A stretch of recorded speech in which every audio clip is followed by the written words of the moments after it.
Hello, hello, hello. Welcome back to the Bank Shot DJs podcast. On this episode, we talk about your new 2025 NBA champions. Trophies. And they don't have no...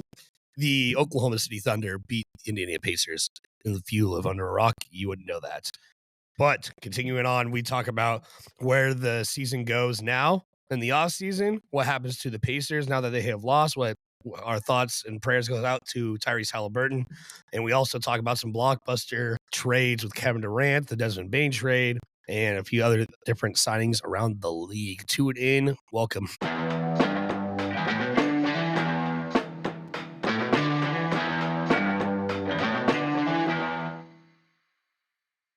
Hello, hello, hello. Welcome back to the Bank Shot DJs podcast with your host, Denny the Shrine. And Litzo, and I'm going to let these boys take over most of this podcast. As you can hear, my voice sounds like absolute shit thanks to a great time at Kavanaugh. Benny, what's good? Love Kavanaugh. Anyways, what's good, boys? Monday, June 23rd, 6:25. I guess you could say this is officially the first episode of the NBA offseason, which is just absolutely insane to think about. We've made it through another season and a hell of an NBA Finals. 7 games. It's what you ask for as an NBA fan. And last time we were on the pod, we think we made it through 3 games and we got 4 more to talk about. So let's just dive right into it. But before we do that, you already know what we got to do. Absolutely. We'll take a little shot for the Seattle Supersonics. Let's take a shot, whatever you need here. Cheers. Bring him back. Bring him back, baby. I got a little whiskey in my tea here. This shot's a little bit different because I know a lot of people won't agree with this, but the Seattle Supersonics hired a GM back in 2007 that signed Jeff Green and KD, which we will get into a little bit later. And he is now an NBA champion 18 years later. The Oklahoma City Thunder are the 2025 NBA champions. Crazy. Yeah, absolutely wild. I'm still processing it. Let's know. Hates it, obviously.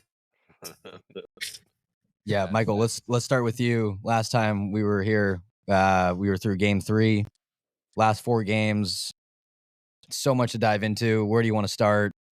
What happened in this series? How did it end? What are you thinking right now? I'm happy that it went to 7 games. I feel like we haven't had a game 7. We haven't had a game 7 since 2016. And so just the best 3 words in any sports is, or best 2 words is game 7. So very, very happy that it went to game 7, but unfortunate the outcome for Halliburton, just a gut-wrenching injury.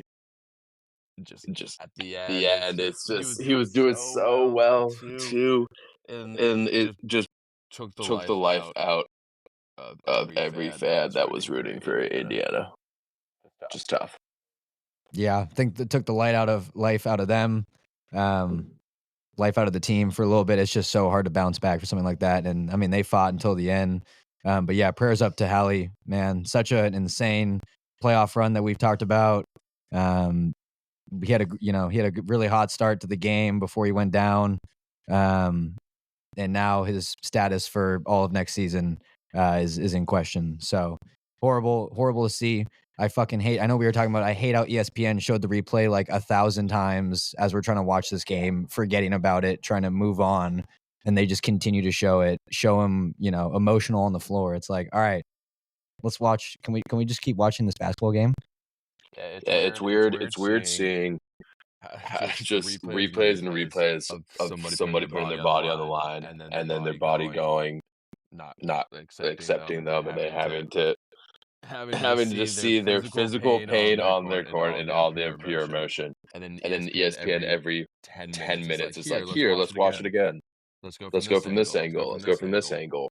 It's like, oh God, we already know the pain that he is suffering right now, and the just emotional distraught he's going through, that he can't help his team try to win a game 7. And ESPN just was putting it down our throats with that clip. It was bad. Kind of related to just the ESPN thing, not necessarily the Tyrese thing, is even at the end, with TJ McConnell into the tunnel, he wouldn't hug his mom, and his mom was trying to punch the camera away. TJ McConnell's crying, obviously. Heading back, he just lost the NBA championship, and TJ McConnell's mom just trying to punch the camera away, say, go away.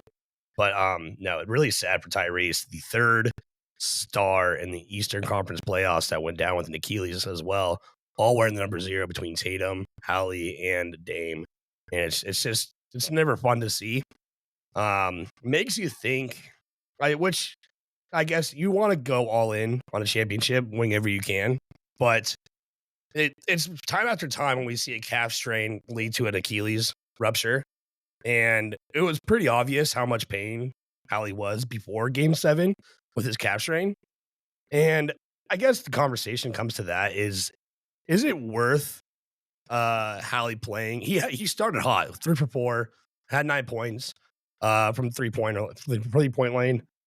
But he knew his calf was not hurting, was not feeling good, and I just don't know if it was worth him, just risking his whole entire next season based off just to win the championship. And I feel like his team is actually really good without him too as well. Like, he didn't have the stellar performance this series, and they still got wins. And I just feel like, obviously it's too late to change that, but I feel like there's a chance that you should have just not had Hallie playing Game 7 with how bad his calf was already, and just trust the teammates around him to try to get it done. But can't go on a game of what ifs. It's just what it is. And this team is actually keeping it within 1 point for most of the time, up until the end of the third, and then going into the fourth quarter. So it's terrible to see. Yeah. If I'm Hallie, I am playing that game 10 times out of 10. This is you play basketball to win the championship, and you are 1 game away. He knew the consequences of if he was going to play and the type of injury and the risk of injury that he was going for. How many times did you get to be in the top finals, man? People dream about that all year. They're all there the whole career and never make the finals. You never know when you're going to be back. You got to go into battle with your brothers and know the risk of that you might lose and might injure yourself consequently. But I think Hallie has to play that game. Fans in the media would have absolutely torched him if he did not. You got to go in with the troops. He's the best player on their team.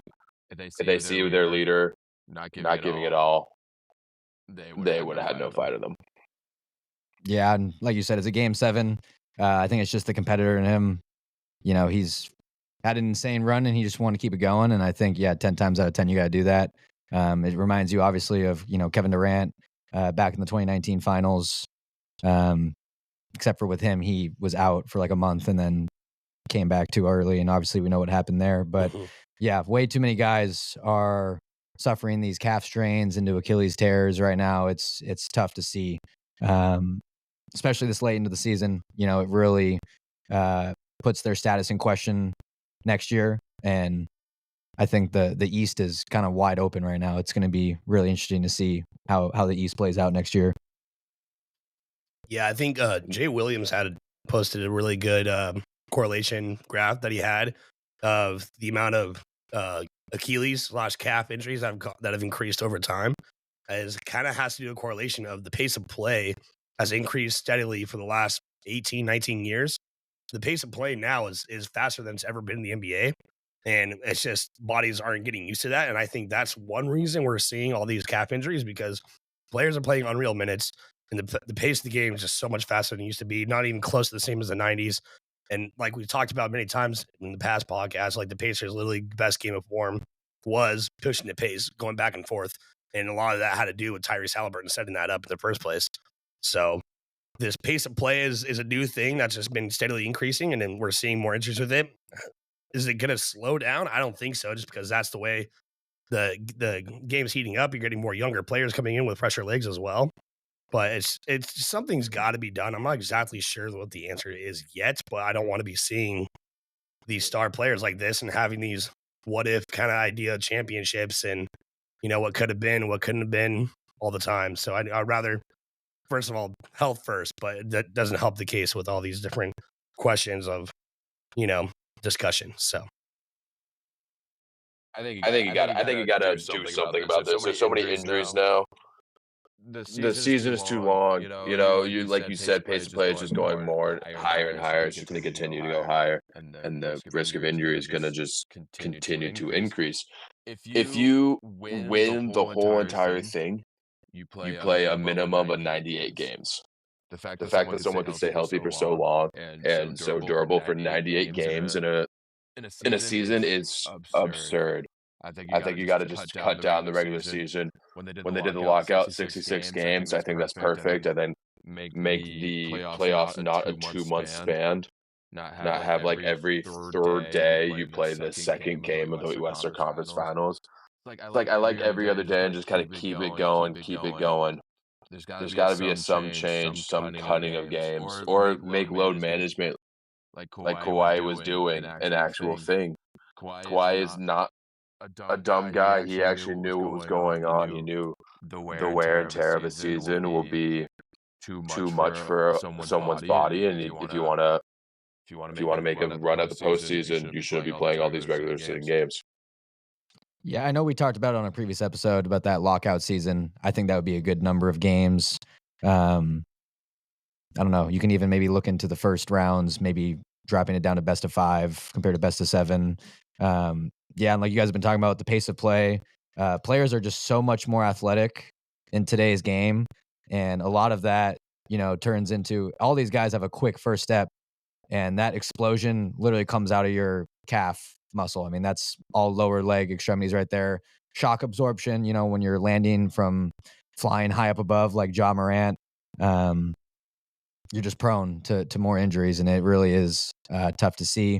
But yeah, they got to do something about this, the duration of the regular season. I mean, the regular season starts at the end of October and we're in June right now. Like, that is so crazy of how long of a season goes if you go all the way. And I think we're all tired of seeing all these stars getting hurt, not being able to watch them play. So yeah, something they got to figure out for sure. Our Knies expert, Mr. Jacob Denholtz. No, I agree. And then also you talk about, which it's different because the teams that we've seen with the injuries were not in the play-in, but the play-in also extends that. And Ja Morant, I guess, was in the play-in, wasn't he? Yep. Yeah, so I mean, that didn't help by any means, but that was a lot earlier on in the playoffs. But let's say you do get a team from the play-in that gets this far into the finals. Didn't the Heat, you were a play-in team against the Bucks, or no, against the Nuggets, right? Yeah. Yep. So I get and Jimmy got hurt, I'm pretty sure, in that finals. So I mean, that's a slim reason, but I feel like all the NBA has done to try to extend more games, and the NBA Cup's a part of that, and the play-in's been a part of that, and it's not helping anybody, I believe. So I believe that needs to go away. We need to figure out a way to protect our players first, and then views and money second. So I believe the health of the players is the number one priority when it comes to any professional sport. Going into that, let's just focus on a little bit more on the finals and what happened, how we got to Game 7, how we got to a championship.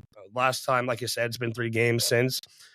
Game 5 was wild, and you talk about Tyrese Halliburton. He had 0 field goals made that game, but he had 2 free throws. He was not good, but you had some guys step up in the Thunder. The Thunder had their biggest win of the series yet, 120-109. It was it was kind of lopsided in your second half. You has any other thoughts on Game 3, Denny? Or Game 5, excuse me? Game 5, I just feel like was a textbook Thunder game, Thunder win.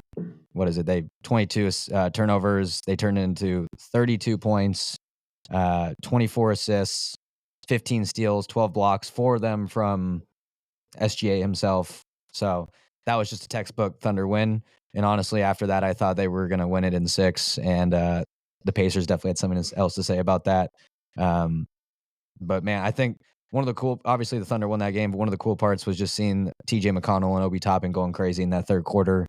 We'll talk obviously about McConnell more, but his spin move and his little, not even mid-range, but just right there under the hoop jumper are just automatic.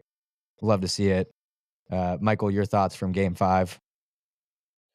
I mean, I just thought OKC had it in the bag. I was surprised that Halliburton was so rattled that whole game. He seemed so calm these whole playoffs, and even in the first four games, and then Game 5, just I don't know. He was seeing ghosts, which was crazy. But McConnell, man, I love that guy. I love his shot. I love how he can put it all the way up as high as he can, and then have a little flick of the wrist. I think that shot is amazing. McConnell, he is the reason. It's a tough shot. Yeah. Not a lot of people can do it. No. Keep going though about McConnell. He's the reason that people were. I mean, the Pacers were staying in the game, and the people were riding behind the Pacers. Even in Game 7, when no one else in the third quarter could put up a bucket, McConnell had to decide to take it into his own hands and scored 12 in a row. Kept them relevant. If that wasn't there, OKC would have won by 30. Yeah. And how many times, Michael, did we talk about in the last podcast of how eerily similar this series felt like to the Denver series? It's just literally the exact same ways of wins and losses for the Thunder here. They dominate Game 5, and then Game 6 looked like they didn't exist at all. And it's wild time. It's kind of a carbon copy from the Nuggets series to this series. Just without the a couple OTs, but yeah. Other than that, yeah, carbon copy, very different. I think what's hilarious for me is when we talk about the Nuggets series and the T-Wolves series for the Thunder, is we talk about how much their depth in their bench was a part of their reasons of winning. Well, that narrative was flipped here in the finals, and I believe the only reason the Pacers were in it was because of their bench scoring. Like I said, Tyrese was kind of struggling. Pascal Siakam was doing great, but he wasn't putting up 30-point games or anything like that. He was putting up 20 consistent, but he was there on both ends of the floor. And it's kind of a funny narrative how much it flipped. And then you have that Game 5 where J-Dub scored 40 points, and he really showing why he's an All-NBA, All-Star, and All-Defensive player. And but the bench, you had the 27-point game from Benedict Mathurin, who didn't do that much at the rest of the series, but Obi Toppin, always relevant. TJ McConnell being absolute floor general out there when when Pascal and Tyrese are not out there as well. Showing different pace of set, and Aaron Nesmith fouled out 3 times during this entire series, 3 different games. Just wild thoughts. Michael, I believe you are leaving here soon. I'm not sure if you reconnected or not, but any last thoughts before you want to hop off? Yeah. Can you guys still hear me? Yeah, we hear you. Yeah. Just a couple of things. One, I do love J-Dub. Even though the Thunder. Even though Halliburton got injured, the Thunder still deserved this ring. They were the best team all year. It's a shame being a Seattleite, seeing the team that got taken away from you is now being successful. But I'm hoping that this success from Oklahoma City can build Adam Silver up to become more aware that the expansion team should be in Seattle.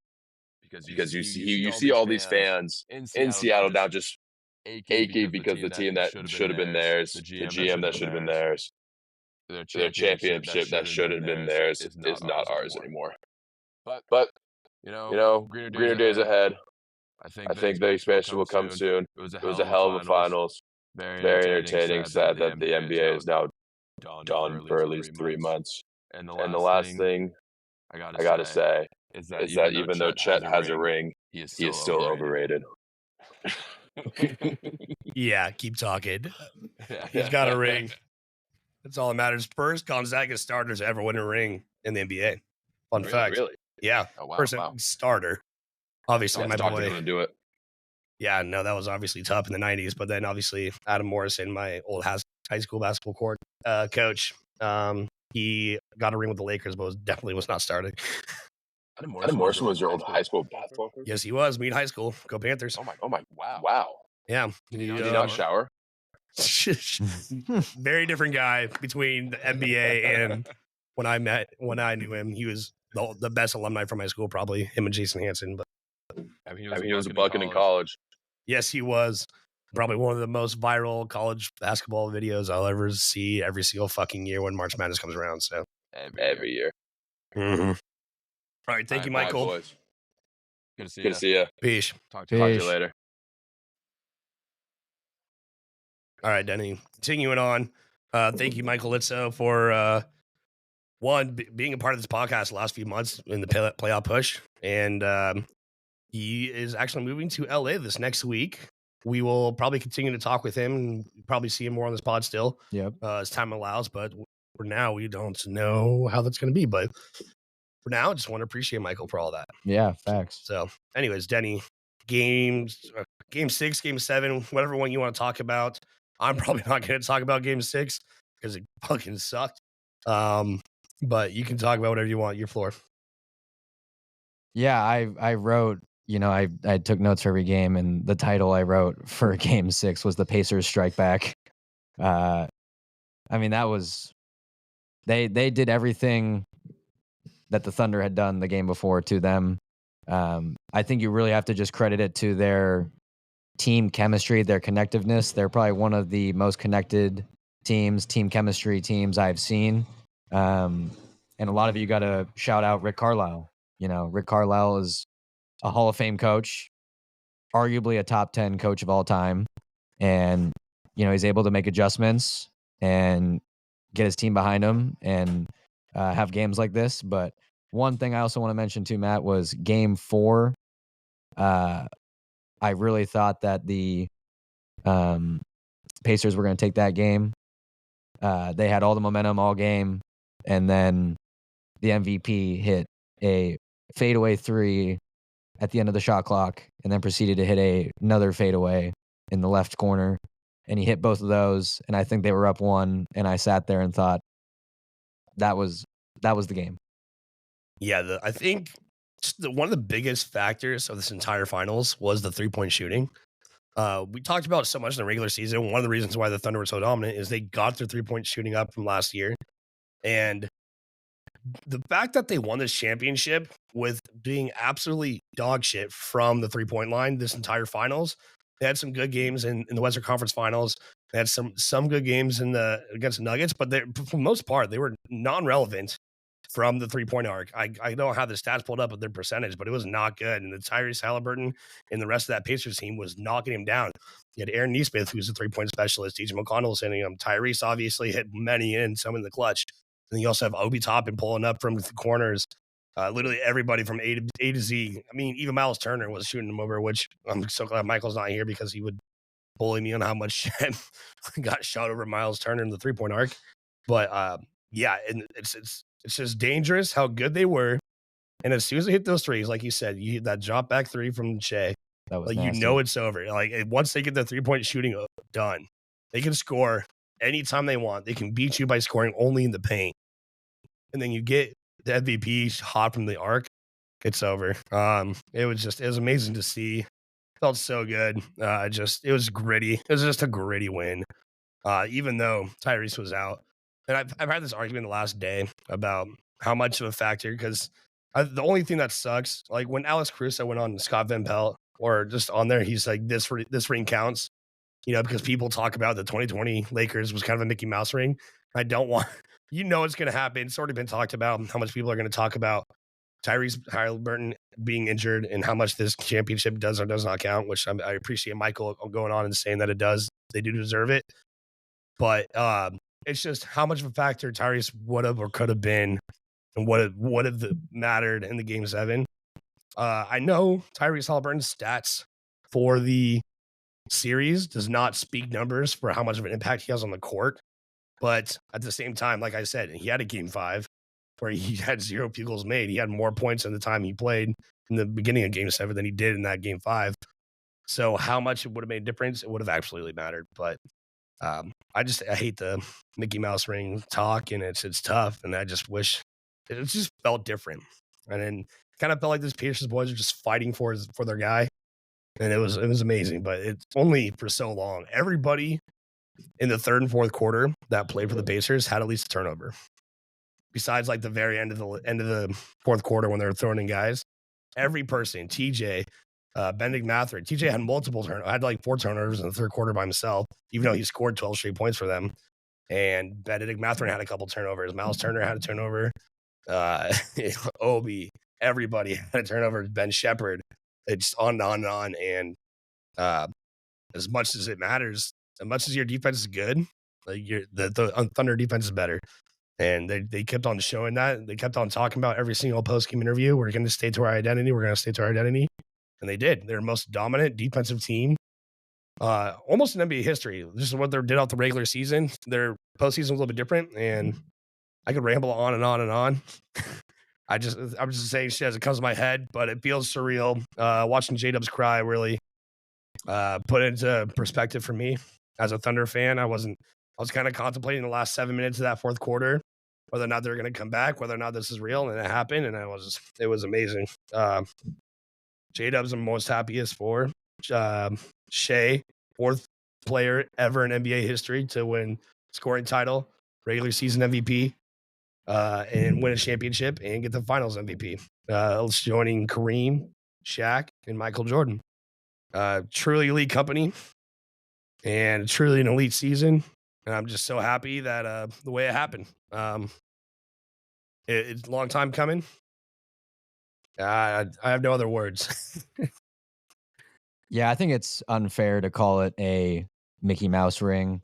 Obviously, it's going to be talked about for the rest of our lives about if Hallie was, healthy, or sorry, if he didn't rupture his Achilles because he wasn't even healthy. He wasn't. He could have done playmaking. He could have, been a decoy. I mean, we know what Hallie can do, but you mentioned Game 5, and I think a lot of people kind of forget too because he hit the game winner. But Game 1, he didn't really have a good game. Not until the fourth quarter. Yeah. Until he scored 8 points in the fourth quarter and the game-winning shot. That's it. And so, I mean, the rest of these guys really stepped up for this team. But we've also talked about the Thunder. These guys don't lose 2 games in a row. They lose a game, they're able to adjust, and they come back, and they do everything that they did wrong, doing it right. And I don't know if we've seen a team that can do that, especially at this high of a level. You got to give praise to Mark Daigneault. I mean, he was he coach of the year this year or last year? Last year. So he's been doing it for however long he's been with that team now. I wish we saw a little bit more consistency out of Miles Turner. Yeah, his 3-point shot was a little bit down in the playoffs and this season. But 10 years on the Pacers. Yeah, he's been waiting for this moment. But yeah, you can't deny what the Thunder did. Michael, talks about his opinions with Chet and all that, but Chet had a really solid game in Game 7. Chet's offense was non-existent in this finals. Yeah. He had 1 20-point game, I believe. I think that was his highest. I think that was Game 3. Or no, Game 4, I believe is what it was. Game 4, you had a 20-point game. No, because we saw Game 4 together. Yep. So it was Game 3, he had a 20-point game. Yep. Game 4, he had a 14-point game. But he was Game 7 specifically. What, he had like 5 blocks last night? I think it was more than that. It might have been. Absolute menace. And I think the Pacers would have had a chance if people like TJ McConnell and Benedict Mathurin thought they were big for some reason and kept on attacking Chet down low. And it never worked out for them like once. And they kept on attacking a 7'4" man, 7'2", 7'3", whatever you want to call it. But like the 2 of the smallest guys on their team kept on trying to attack Chet. And I'm like, you're not like that, first of all. And you see what he's been doing even in the first half. I think he had at least 2 or 3 blocks in the first half.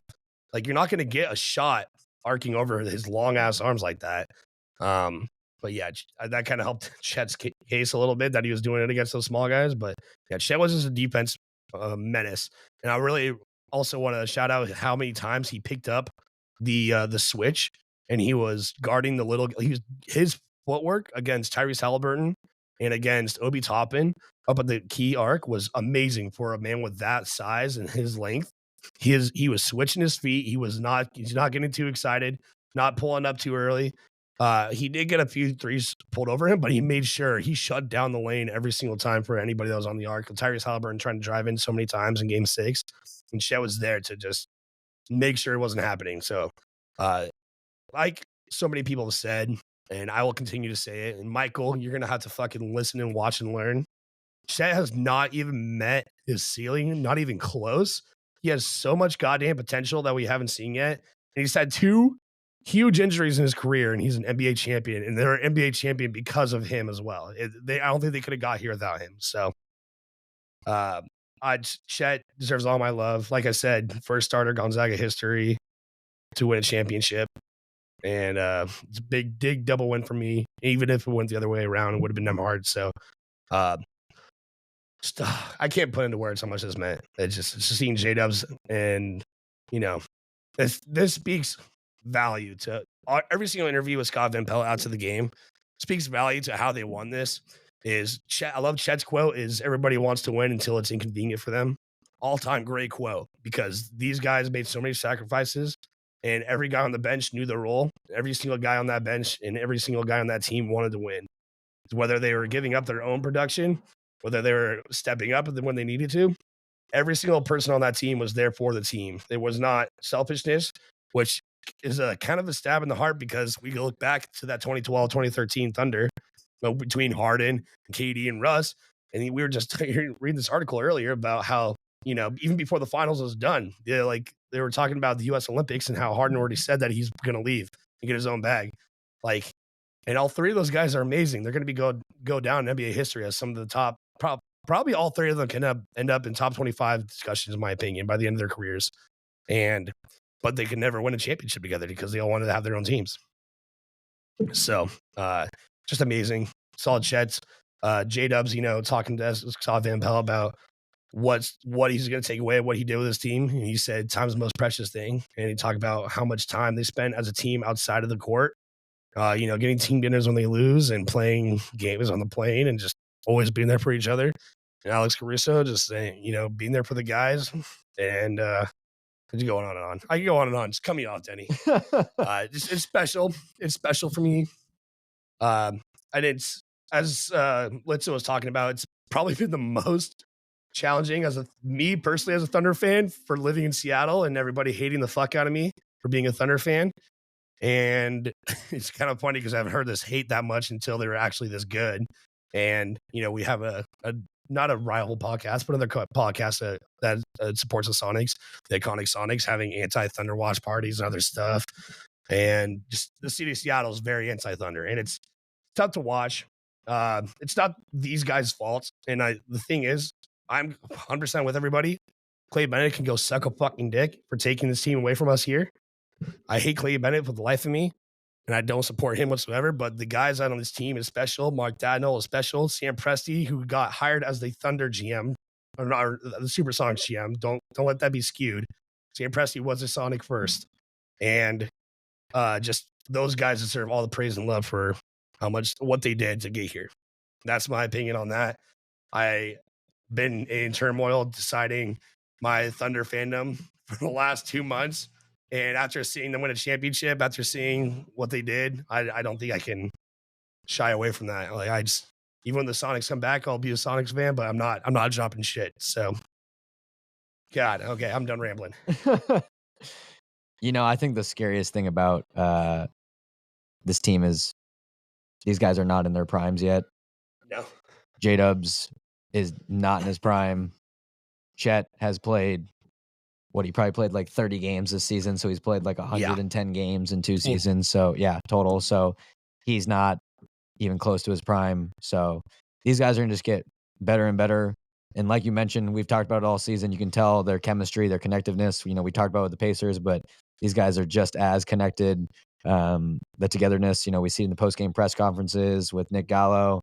You can see it off the court. So when you're able to really have a chemistry and connection like that on and off the floor, makes your team so much better. Definitely more things to come for that team. But same with the Pacers. You talk about your boy Ryan Nembhard, and it's funny. We've been talking about this Pacers team all season. We've been talking about guys like Nembhard, TJ McConnell, Nesmith, Siakam. Yeah, we've been talking about it consistently all season, and then look where they got. Yeah. And we've been talking about this team all season. Also, really important, when we talk about the media, about when Tyrese went down, what is the number one thing people are talking about post, not including the Thunder win the championship, and everything like that? They're talking about how open the East is now and who's going to be the next East champion because of Tatum being down, because of Tyrese being down, because of Dame being down, and the Bucks situation they don't know, and because of the Knicks situation they don't know. They just fired their coach.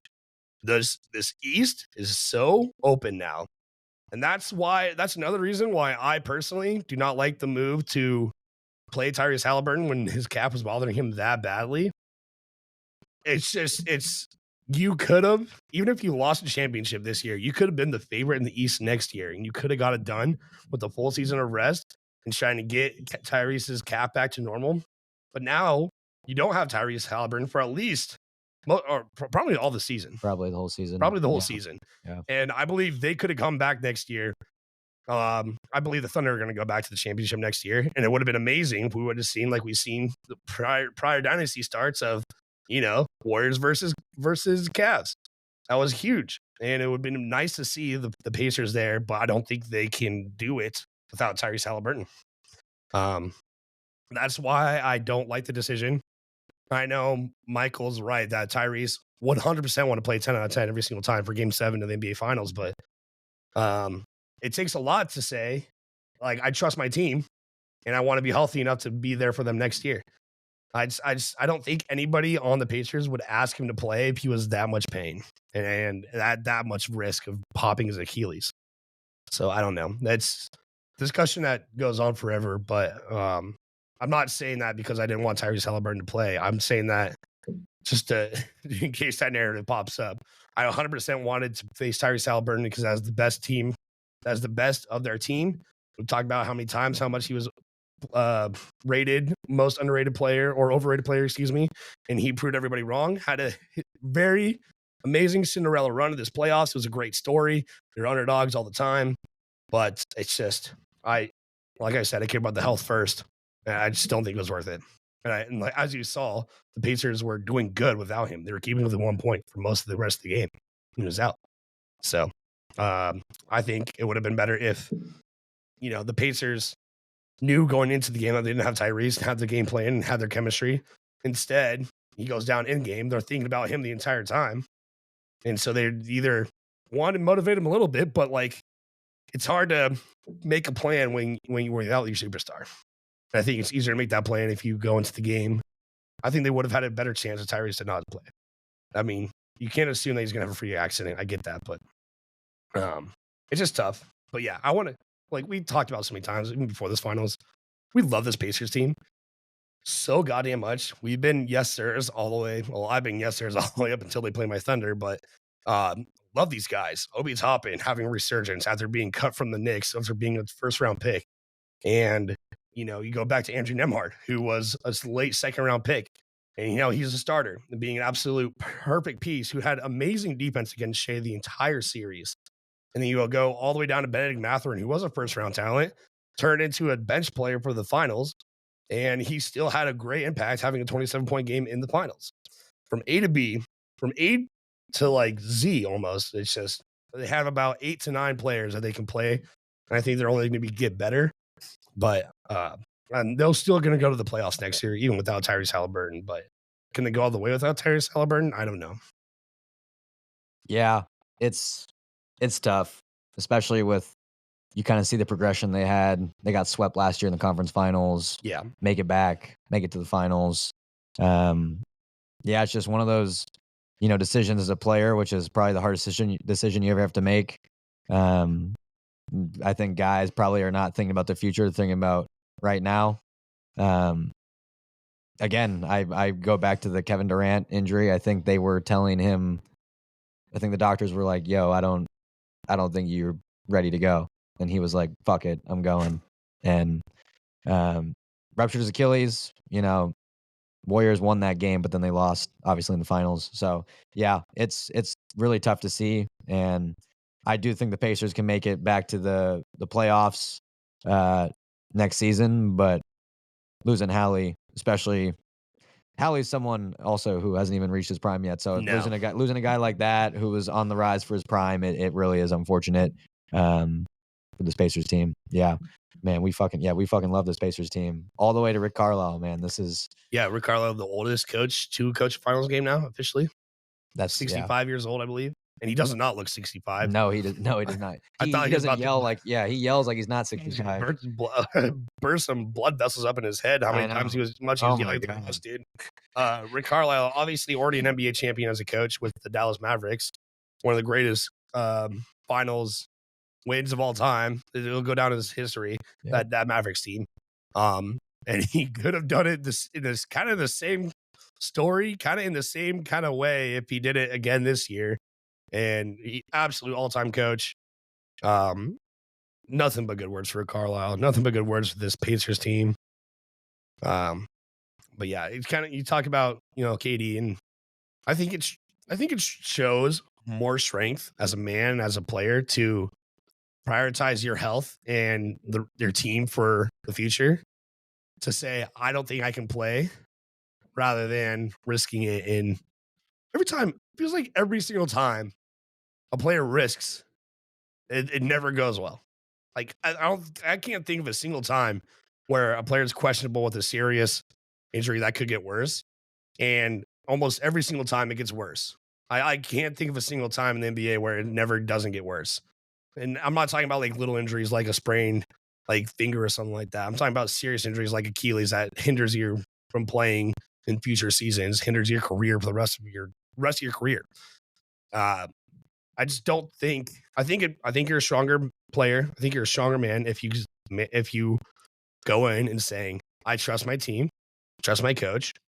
I don't think if I play, I think I'm going to get more injured. I don't think it'll help us the next year if we don't win this. But I trust my team. Go in, win this championship for us, call it good. But obviously that didn't happen, and I don't think we can dwell on it by any means. But nope. Yep.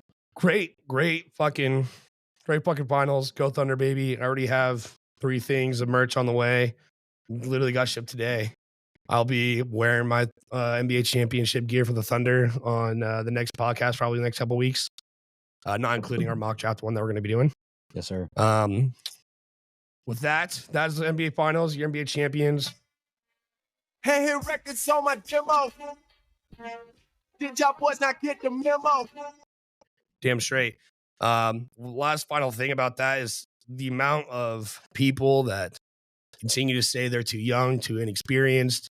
They really just cut off every fucking narrative. Second youngest team in NBA history to win the championship behind the 90 or the 70 something. 76, I think it was 76 at Portland Trailblazers with Bill Walton. Oh, yeah. Yeah. So second team to ever do it. They proved everybody wrong. And this makes me so proud. It doesn't feel real. This is definitely I'm going to call this my 3rd favorite championship ever as a fan of my team. Number 2 is the Seahawks. Number 1 will be the Mariners World Series. If that ever happens in my lifetime. I could be 80 years old when that happens. I have no fucking idea. But like nothing will ever supersede a Mariners World Series for me because of how much agony we've fucking gone through. You heard it here first, ladies and gentlemen. But this is surreal. I'm just, as I said, the way Sam Presti did it for years, 18 years in the making to get to this point. He's had 3 different MVPs he's acquired, or 4 now, actually. And so many goddamn good teams in the past. We've had so many goddamn good players that just never made it all the way. And to do it the way he did, by getting rid of probably your most popular franchise player ever in Russell Westbrook, and getting rid of Paul George to get these picks, to get this one player that was just a blimp in this trade, or for 5 first-round picks and 2 players in a pick swap, just to get the one guy who was just a rookie to become this fucking good of an MVP, finals MVP, scoring title player, to getting guys like J-Dubs, to little trades like trading Alex Caruso for Josh Giddey. I think it's so underrated. They're showing the stats of Alex Caruso having only averaging 8 points in the regular season. TJ McConnell and Alex Caruso were the 2 guys that were so similar for both their teams respectively. And it was amazing to see them go head to head and lead these guys with experience just on and off the court. And they call him Unk, even though he's only 30, 31. And he was truly kind of a father, older brother for these guys. And I think that was the final key piece on top of signing Isaiah Hartenstein to the largest free agent contract in OKC history, which still isn't huge for what he was. Just absolute respect. All right, I'm done. I'm done. Go Thunder, baby. I'm sorry. You just listened probably 30 minutes of me ranting about the Thunder winning. But, this is the final. It's the most exciting time for us as NBA fans. The championship. Like Michael said, 2 words, Game 7. Absolutely insane. We love to see a Game 7. If you're a fan of the team, it's not that fun because there's a little heartburn there. But, yeah, I'm just so happy. It's a good time. Really happy with this championship. Like we said, we've not seen the best of them. And prayers out to Tyrese Halliburton. But even on Game 7 of Finals Day, Oklahoma City Thunder's past will never escape them.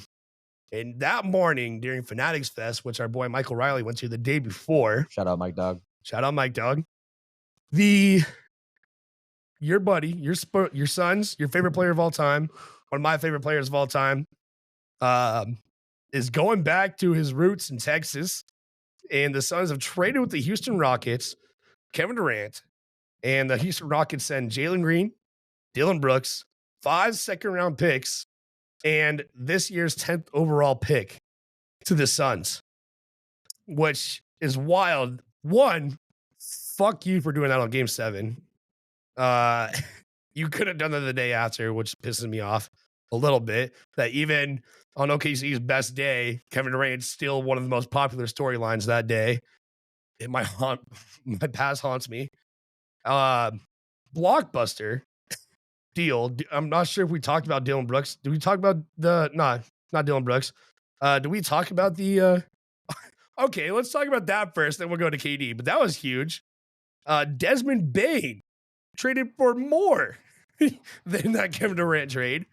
Desmond Bane traded to the Orlando Magic for KCP and Anthony Black. Cole Anthony. Yeah. And 4 first-round picks. All for Desmond Bane. Crazy. I don't know. And then we talked about the Luka trade. Luka was just swapped with Anthony Davis and 1 or 2 first-round picks? I think there's another player in there as well, but whoever it fucking was, I can't even remember. I can't remember. But what the? Oh, Max Christie. Max Christie. Yeah. Yeah. Well, wild trade so far this NBA offseason. I don't understand it. Let's talk with the Desmond Bane one. Desmond Bane got traded as if he was a top 15 player in this league. Do you believe he is a top 15 player in this league? Do you think the Orlando Magic know what they're doing? Does this set the Orlando Magic up to get past that next phase in the playoffs where they're just kind of first round exits the last couple of years? What do you think? I feel like I still haven't even fully processed that trade because we've been so locked in on the finals. We've been so locked in the finals, and then the KD trade happened. It's lots happening right now. Yeah. Also, kind of going back to the another thing that happened today was Daniel Gafford just got an extension with the Mavericks as well. Speaking about the Mavericks and the Luka trade. I didn't even see that. Yeah, that happened today. 80-something million for 3 years, I believe. Damn, Gafford. So that was huge for him. But let's go back to the Desmond Bane trade. Yeah, back to Bane. This is just, I think, when you talk about fit, he is a perfect fit for this team. When we've talked about the Magic, we've talked about that they need to get a 3-point shooter. And this guy's become more of a playmaker with Ja out a lot of the season. The haul for Desmond Bane, though, is, I think, a little crazy. It just means that the Magic are going to, they're going all in right now. And I think what's going to really matter for them is seeding. They're going to need to finish as a top team to not have to play like a Boston or a Indiana or a Cleveland in the first round and have to, claw their way through a first round, exit. But Bane, we've talked about Desmond Bane a lot. His 3-point shooting was down at the start of last season. He really started picking it up. Granted, Ja was out, so he got a lot more opportunity there. Definitely got his assist numbers up. How to be more of a little bit of a playmaker and ball handler. But when you look at fit, I think this is a great fit for this team. I think they were anticipating this from KCP a little bit to be that 3-and-D guy, and he just hasn't been the same guy since his Denver days. And so, next up is Bane. As long as this team can stay healthy, I think this is a very scary starting lineup with the boy Jalen Suggs if he can stay healthy. But what a haul for a guy named Desmond Bane. I mean, no disrespect. Desmond Bane is a hooper and he can do what he can do, but a haul like this is kind of crazy. Like we just talked about, Paul George, who finished 5th in MVP voting his final year in Oklahoma City Thunder, was traded to the Clippers for 5 first-round picks and 2 players. Now, those players was a young rookie and an old vet, Danilo Gallinari. Now you go here, you have Desmond Bane traded for 4 first-round picks, an old veteran, KCP, who had a down year for getting a master contract extension signed with the Orlando Magic. And you get Cole Anthony, right? Yep. And he's younger, but like hasn't really shown. I think he's on his 3rd year or the 4th year. I think it might be 4th, yeah. But just like I said, he was traded, what makes him sound like a top 15 player. Yes, I agree. His fit will be huge. He's a 3-and-D guy. He can also run the floor when the main point guard like Jalen Suggs is not on the floor. He can also run the floor. He can kind of take over a little bit position when Paulo is not on the floor as well. He can kind of play that small forward or guard role a little bit both. He's a great player, but looking at his 24-25 stats, 19.2 points per game, 6.1 rebounds per game, 5.3 assists, 48% from the field. None of those are a top 30 stat in any category as a player. And I know he was more of a secondary player to Ja Morant this last season, even though Ja had his own injuries and was out here and there. I just don't think Desmond Bane can still, I don't think he's number 2 on this Orlando Magic team. And I think he was number 2 on the Memphis. And I think he's behind Jalen Suggs. I think he's behind Paulo Banchero. I don't know that this will take the Magic to the next level. I do think they get better, but I also just don't think Desmond Bane was worth all that much at all. It's tough to see. I don't know. Well, I guess we'll see if he does that, if he pops off. But this team currently consists of Desmond Bane, Anthony Black, Caleb Houston, Jet Howard, Mac McClung, Ethan Thompson, Corey Joseph, Gary Harris, Trevelin Queen, Jalen Suggs. Did I say Paulo already? Paulo Banchero as well. Jonathan Isaac, Franz, and Moritz Wagner as well. Tristan De Silva, their draft pick from this last year. I don't know. I just don't think they have enough to compete in the East. I think they do. You think they do? I think they do. You think Desmond Bane makes him a competitor? I think he does. I think this is the perfect fit for him, but we'll see. They were a 5th seed this year? Yeah, I think they were 6th seed. 6th seed? Yeah, 5th, 6th-ish. Yeah. Just with all those injuries too. Did we mention Goga too? Yeah, I forgot Goga. I didn't say Goga, but I'm really hoping Anthony Black has a breakout year this year. I think he's a really talented guard. Yeah, he's great. I'm really hoping Jonathan Isaac can just fucking stay healthy for a year. I think De Silva is going to have a good year. I've been on Jonathan Isaac's been for a while, but he still hasn't proved me wrong. Or right, excuse me. Tristan De Silva didn't really play much this year. But you have Franz, hopefully he stays healthy, and his brother Mo. And I still think they need a center. Like you trust Wendell Carter Jr. to be the starting center to bring you to the chip or the Eastern Conference Finals at least. I think on the defensive side of the ball, potentially. He's not going to probably have too much offense, but being just a presence down low. I think the East, I think with everything going on, this is the Magic's best chance. And I think that's probably why they did it. They realize the talent they have in Paulo and Franz, and they don't know what the future will look like. They're hoping Suggs is healthy, and I think they're just like, you know what? Fuck it. We're going to attack the East this year. We're going to see what we can do. Let's get Desmond Bane. That's fair. All right. I trust you. I trust you, Denny. But we'll see. No, we'll see. We'll probably know about 20 games in what they're going to be looking like, so we'll see. I would love to see this Magic team do it. Desmond Bane's going to have to really step up. Like you said, he kind of had a down season this past year, just like the Grizzlies. So he's going to have to be back to, his year 2, year 3 Bane if he's going to want a shot.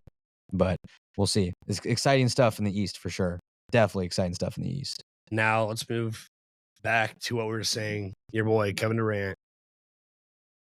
We talked preseason about when Jalen Green got his bag, and I had said Sengun and Jalen Green were the future of this team, and one season later, he is headed to Phoenix. Wow. Well, oh my God. He was, to be fair, he had a great year. He averaged 21 points per game. He had a great start to the season. The end of the season, in the playoffs, he was dog shit. Yeah. We talked about in the previous podcast, his maturity is down. He's just not doing what he needs to lead a team. Sir Thompson's a better leader than him, and Sengun obviously a better leader, and he has also had this resident Fred VanVleet and a few other guys on that team. And also before this happened, they extended Steven Adams already. Big Kiwi. Big Kiwi was fishing out in New Zealand back home. That's so fire. When they signed him, I was literally watching his Instagram, and then I got the news. It was kind of hilarious. That's so fire. And he didn't even post. It was the funniest thing was that Big Kiwi literally just posted about his fish that he caught. Didn't even post about his contract extension with Houston. I love Big Kiwi, but now Big Kiwi reintroduced with his old teammate Kevin Durant. Also, as we talk about the Sonics, Jeff Green and Kevin Durant, the last two Supersonics players, back together, drafted together from the Supersonics, back together in Houston. Could they end their careers together? Would be wild. I would love. Obviously, we don't know a timeline for the Sonics, but if it was possible, they could last another 2 to 3 years. They'll go back and in Seattle. Yep. That would be amazing for us as well. And then we talk about Dylan Brooks, who is not a fan favorite by any means, but he's a bully in this league, but he makes an impact for sure. Defensive guru, kind of an asshole, just kind of has a punchable face in general, but despite that, he is a decent player. He's averaging 14 points this season, and let's see, about almost a steal and 0.2 blocks. So not actually as good of a defensive year as you normally expect from Dylan Brooks. Right. But he's good on any team he's on. He averages 30 minutes per game, 14 points, about 3.7 rebounds. He's there. Is this, I feel like, I don't know. Obviously, you're taking on the contract of Kevin Durant. Obviously, you're getting the absolute dog of Kevin Durant. But did the Suns get enough? Also, I want to talk. I have another question after that. Let's talk about the Sun side of it.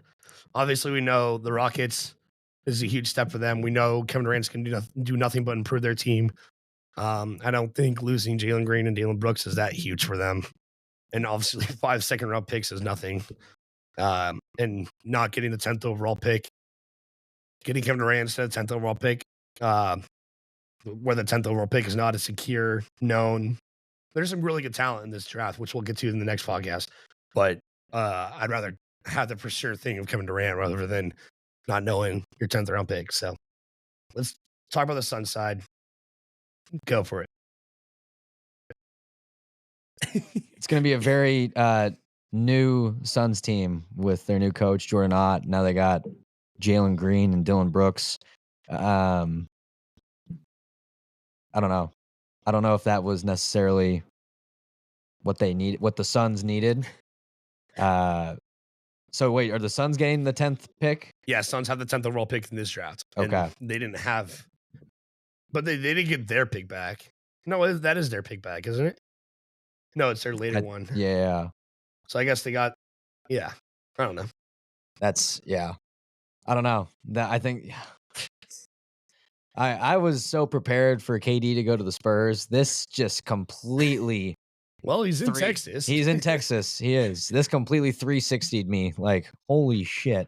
I believe, which I texted you about, what reports from what I've seen is that Spurs were asking for way too goddamn much in return. And it just didn't work out for the Suns. I don't even know if Kevin Durant knew that. And, it pretty much seemed like the Rockets were eliminated. Yeah. It was between the Spurs and Heat, right? Spurs, Yep. Heat, and one more. I guess the Rockets were the other team. Yeah. Spurs, Heat, Rockets. But it felt like it was the Spurs game to have. I know. Apparently the Suns really wanted the second overall pick from the Spurs for that, and the Spurs did not want to give that up. Like, fuck no. Yeah. And I actually really respect the Spurs for that. I honestly didn't think they needed KD at all. With a healthy Wemby, with some experience with De'Aaron Fox, and with the second overall pick here, I think they could be really good. So and Stephon Castle. And Stephon Castle, who just won Rookie of the Year. Yeah, they're building something over there. They're building. Yeah. They're building up for sure. Yeah. I don't know. I still think the Suns are an absolute mess. You still have Bradley Beal over there with his no trade clause, who plays every 3 games. I don't know. Get out of there, Book.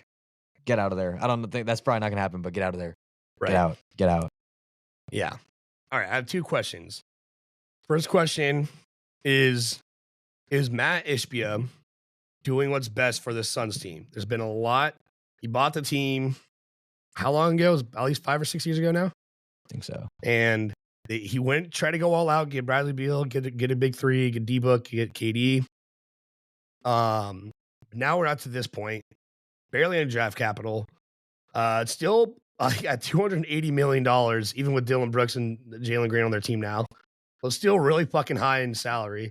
Less than without KD, yes, but not by much. Do you believe Matt Ishbia is good for the Suns team?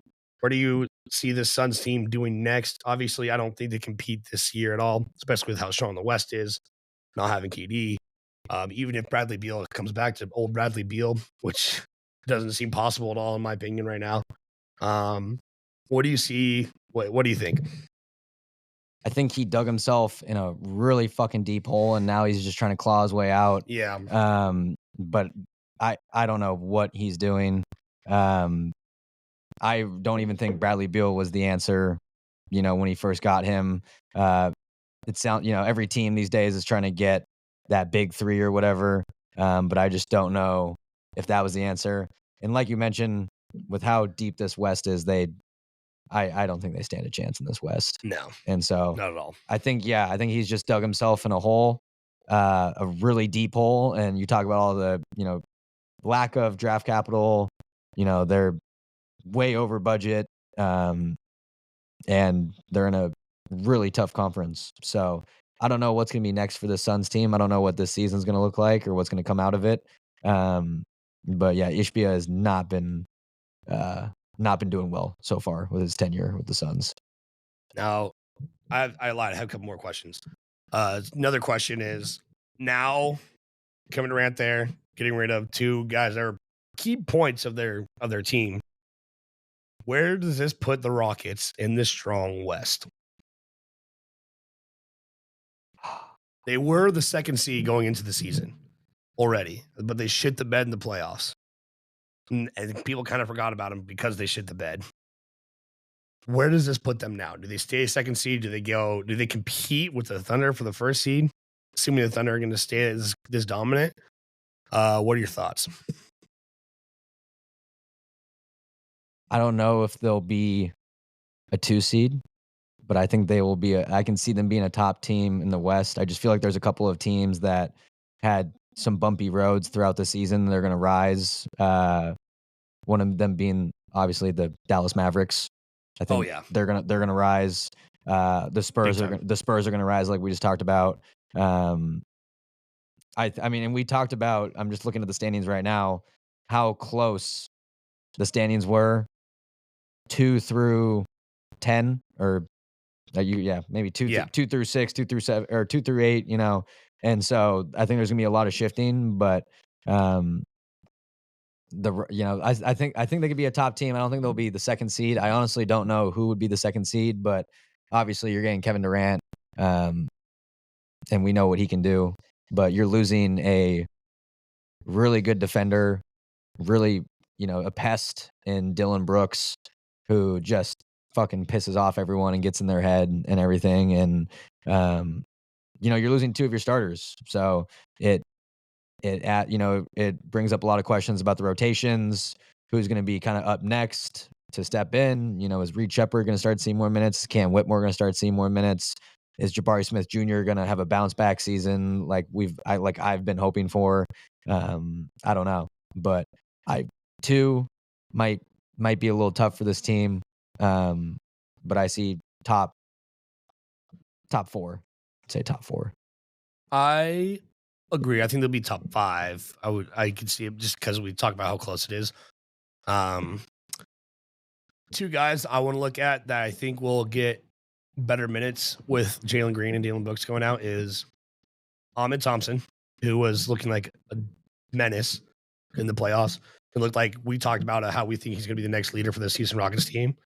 And 2 is Tyrese, who led this team in steals and is going to get more minutes without Dillon Brooks on there. He had 1.7 steals. He only averaged 24 minutes per game during the regular season. And only started 16 games. And I think he's going to be, with those 2 guys up, instead of Jalen Green and Dillon Brooks and adding KD, I think the Houston Rockets is completely fine. Oh, yeah. And seeing those guys just kind of increase their minutes and increase their productivity a little bit, having a healthy Ahmed Thompson, having a healthy Alperen Sengun, and then Alperen Sengun and Steven Adams having that chemistry, and Steven Adams is going to get a lot more minutes now as well. He only averaged 13 minutes during the regular season. I think they could easily take the 2nd seed again. I'd really, like I said, also very curious about the Dallas Mavericks. I'm also really curious about the Minnesota Timberwolves, who had a really slow start to the beginning of the season and kind of ramped it up, and they still made it to the Western Conference Finals despite being a lower seed this year than they did previously. And another team we can't count out ever is the Golden State Warriors. Obviously, they traded for Jimmy, and their chemistry was different in the playoffs. Obviously, they had no Steph there in the end against the T-Wolves, but a healthy Steph season, a healthy Jimmy season, the Warriors team is still absolutely dangerous. So between those guys, that's why I say I can see him as a top 5. Obviously, I'm putting the Thunder at 1 still, the reigning champs. And so, yeah, I can see it. And my final question, Denny, one that everybody wants to know. As is well known, you are a Kevin Durant loyalist. You have been for so long. You've kind of rooted for the Suns for the last few years, mainly because of Kevin Durant. But also, we like D-Book. We like other guys on that Sun team as well. You have at least 5 different Kevin Durant jerseys. 1, we are going to see Houston Rockets Kevin Durant jersey in the next coming months. Is that true? Also, 2, will your fandom stick with KD and the Houston Rockets, or do you want to see the Suns team finish out, kind of see what they can do? Where does your loyalties lie? The Kevin Durant jersey will be bought probably soon once I fully process what just happened. The second part of the question, I love Book. Yeah, Book is my dog. I also love Book. Yeah. You wearing your D-Books right now? Unfortunately not. I'm wearing my work shoes right now. Unfortunately not, but got a couple of books. Shout out Simon Wampold. I also got a couple of books. Yes, sir. The Blazer books, but yes, sir. Those are fire. I don't know. I feel like I kind of want to. I just want to see what's going to happen with this Suns team. I kind of want to play it out. Obviously, I'll be watching a lot of Rockets games. Obviously, I'm a big fan of Amin Thompson, Jeff Green, Big Kiwi. So I'll definitely be tuned into them. But I want to see what this Suns team can do. And then ask me 10 games in, and I might completely change my answer and be like, "Fuck it, I'm going Rockets all the way." But I just want to see what the Suns can do. I'm curious to see Jordan Ott, whoever the fuck that is in this team, but who the fuck that is? Yeah, we'll give it a couple games, see how it goes, and maybe I'll just crash out and be like, "Fuck it, we're going to the Rockets." You heard it here first, folks. Teddy is still undecided on his loyalties, but we'll stay with the Suns. Like I said, I love D-Book. I don't know anybody that doesn't like D-Book. He's just he's a nice guy, first on and off the court, and he's magical to watch when he's on. Yep. Not to mention that his Olympic summer last summer, that was so much fun to watch. GOAT. Yep. Anyways, anything else we need to talk about? We're already over an hour into this, and I'm at least 40 minutes of that is me just gloating about my championship. Anything else you want to talk about? I'm ready for season 2 of the Starting Five. Yeah. I'll be excited. With this roster we now have of, what is it, KD, SGA, Halliburton, Jaylen Brown, Harden. Yep. That's going to be a crazy. I can't wait. Crazy starting five. So the Harden one's going to be interesting for sure. Yeah. Harden. Do they take the cameras in the strip club? We don't know. It'll just be when he enters. It'll be the difference of what he looks like when he enters and when he exits. Who he's with, what he looks like. That'll be the main thing. But it's gonna be like every night. They win by 40. Oh, look at Harden.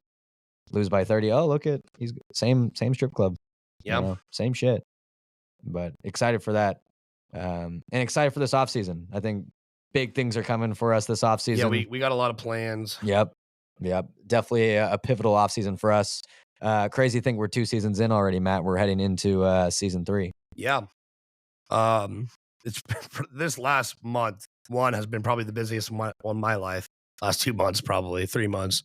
But we have a lot of plans. We really want to take this podcast seriously, and we want to give what you guys want to hear. We kind of want to do, play off our thoughts, see what that is, what people want to hear. But we have some plans, maybe some reimagined podcasts for season 3. But we are going to continue on trying to get some stuff up for the off season as well. We're not stopping the momentum here. This podcast episodes might be a little bit more spread out for the off season as time allows. But we're talking about one, obviously, hot topic. We still another episode before we get into the off season. Yep. That's going to be NBA mock draft. We already gave our top 10 projected mock draft. We're going to revisit that, then add the rest of the first round a little bit. Yep. We're going to do that tomorrow, I believe. Yep. Okay, sweet. And then we also are going to be talking about a few ideas we have. NBA expansion. We're going to be talking about the Thunder. We're going to try to get in what looks like for an expansion draft. We're going to try to do our own mock expansion draft for that. We're going to be talking about off-season signings as they come off between now and the end of the season. We're going to be talking about, we're going to have some guests, our buddy Simon Wampold, who's been on here before. Probably try to talk to our boy Alex Yano, our college insider, as well. Try to get him back on, and just more and more. So please stay tuned. The social media is going to get a new vamp and try to get that going.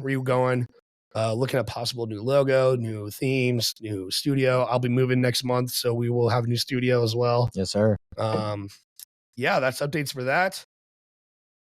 The finals are done. Season's over. Crazy. But there's more excitement to come. The show goes on. Your 2025 NBA champions, the Oklahoma City Thunder.